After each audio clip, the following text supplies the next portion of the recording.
zones. In this school zone, the speed limit is 25. Get a ticket here, it's an automatic $50 plus $120 in court costs. We're targeting the whole city, all the schools we can hit. Since the crackdown began this week, Officer Pop has written 12 to 15 tickets by himself. 7 other officers are doing the same thing. He says it's all about safety. We're trying to reduce traffic crashes, help safety of the students and everybody involved, and, just let people know we're out here and, you need to pay attention. We're not going to tolerate speed out here. Slow down, watch for these kids, it's just not working. And it's really hard to tell the police vehicles from the regular cars because, as you saw, they were in unmarked cars this afternoon, like the Tahoe that you saw in the video. And they tell us that they were here at Whitaker. They're just not targeting this specific neighborhood. They're all over the county in streets that are run adjacent to these streets as well. And they're asking people to just slow down. Police departments have been targeting people speeding in school zones. They've already issued dozens of tickets, and you could be next. Margaret Johnson spent the day with officers from one local department, and she joins us now live in Winston-Salem. Good evening to you, Wanda. Buena Vista Road, this is one of the areas that police were working today. They tell me already this week that they have given drivers tickets who were going as fast as 25 miles over the speed limit, and they got some more this afternoon.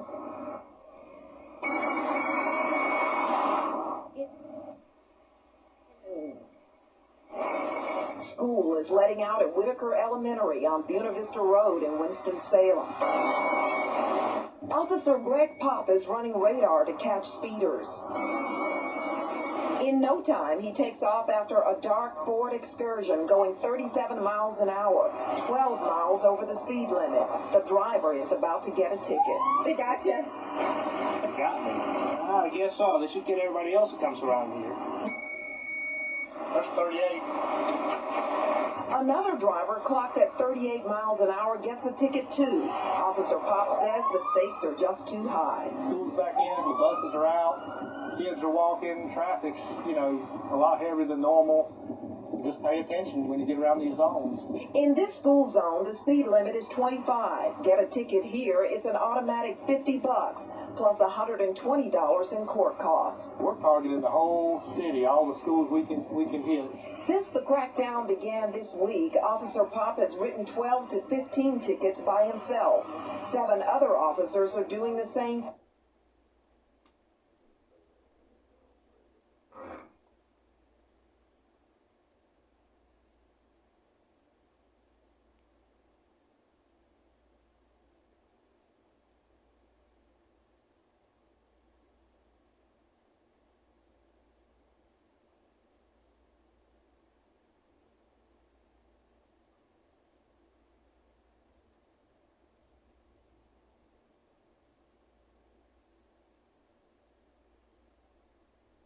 The time to take advantage of our lowest mattress prices of the season at Ashley. Right now, save 55% on Beauty Rest Select Hybrid and receive a comforter, 2 pillows, and a 4-piece sheet set for free. Get the sleep you deserve for just $21 a month. Don't miss your chance at huge savings. Happening now at Ashley. Everyone is valuable in cybersecurity. People with writing backgrounds are really important. Computer is, of course, something I want to protect, but my car is also running a computer. So we look at cybersecurity from the traditional, my laptop level, to the personal level. I want to protect my memories, to really the safety critical, such as cars, vehicles, and airplanes.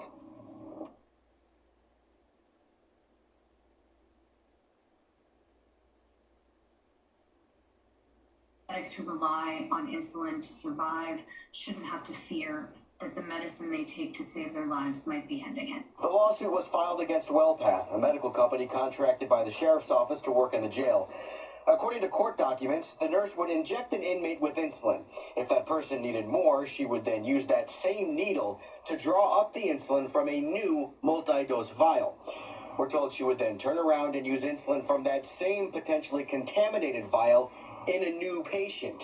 Attorneys say this was done with an HIV-positive patient, meaning the virus could have been spread to other inmates. 30 needles, 30 vials, every single day. It's unbelievable. The plaintiffs go on to accuse WellPath of failing to notify the inmates who may have been exposed. Instead, they say the company began testing some, but not all of the inmates for bloodborne illnesses. even treating them with HIV preventative medications without indicating why. Whether someone is in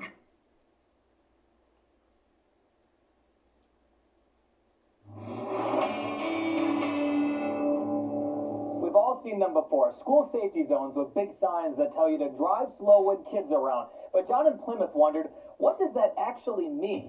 Specifically those words, when children are present. Does that mean if they're inside the school, outside on the street, or if just one kid is inside working on a school project late at night, do we still have to drive slow? So we set out to verify if you can get a ticket in a school safety zone even when classes aren't in session. According to state law, statute 169.14, subdivision 5A, speed in a school zone, it says, such school speed limits shall be in effect when children are present, going to or leaving school during opening or closing hours, or during school recess periods. So basically, when kids are going to and from school and when they're in recess, you have to drive slow or you'll get a ticket. But that part about when children are present still wasn't clear to us. So we called Robert Foley, a criminal defense and traffic attorney with Kinsella and Foley Defense. He's dealt with cases like this in the past and says based on his interpretation of the law, when children are present means even outside school hours. If a kid is on the sidewalk or nearby, you can still get a ticket for driving too fast. That's because schools have programs, classes, and athletic activities outside of school hours, where kids are coming and going all hours of the day, even on weekends. So he recommends driving slow, even if there's just one kid a few blocks down the street, because the law doesn't say anything about distance. Your best bet is to just take it slow. So it's verified. Yes, you can get a ticket in a school safety zone, even when school isn't in session.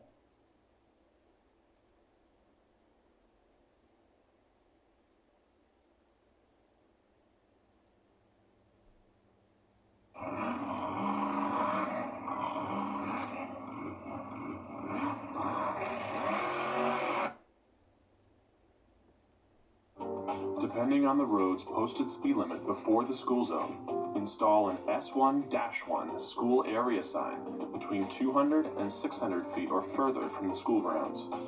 These signs warn drivers that they are approaching a school area that may include school buildings and grounds, pedestrian crossings, and other activity adjacent to the road.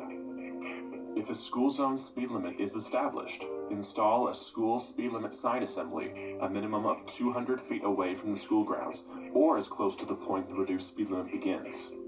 The most effective treatment is to pair an S5-1 school zone speed limit when flashing sign with flashing LED beacons. Beacons scheduled to flash during the hours the speed limit is in effect keep drivers' eyes on the road ahead, telling them exactly when they need to adjust their speed.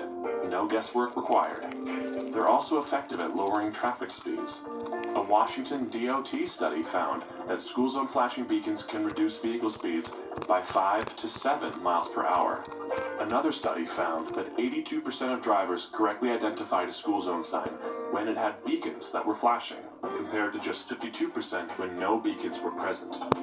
Beacons can easily be added to existing school zone sign poles or installed as part of a new school zone sign installation. The MUTCD advises one or more beacons vertically aligned on the pole. Horizontal mounting is also permitted. The minimum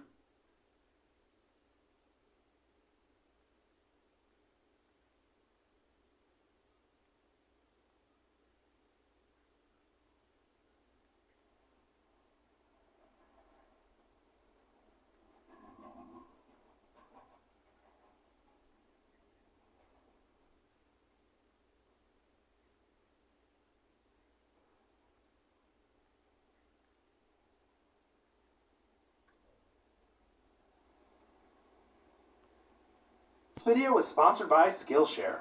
Hi there. You just caught me breaking the law. I'm crossing mid-block or jaywalking.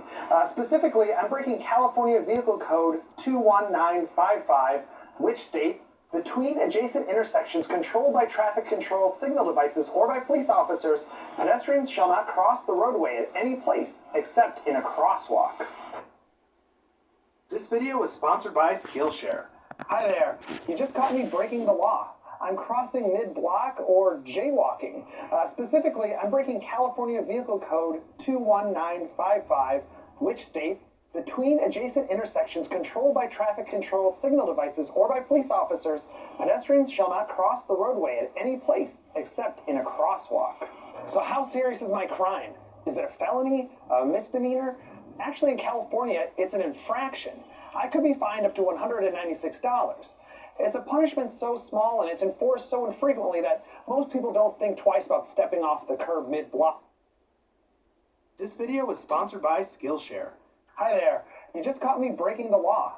I'm crossing mid-block or jaywalking. Specifically,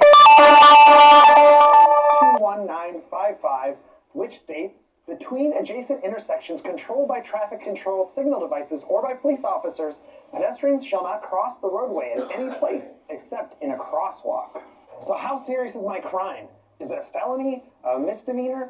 Actually, in California, it's an infraction. I could be fined up to $196. It's a punishment so small and it's enforced so infrequently that most people don't think twice about stepping off the curb mid-block.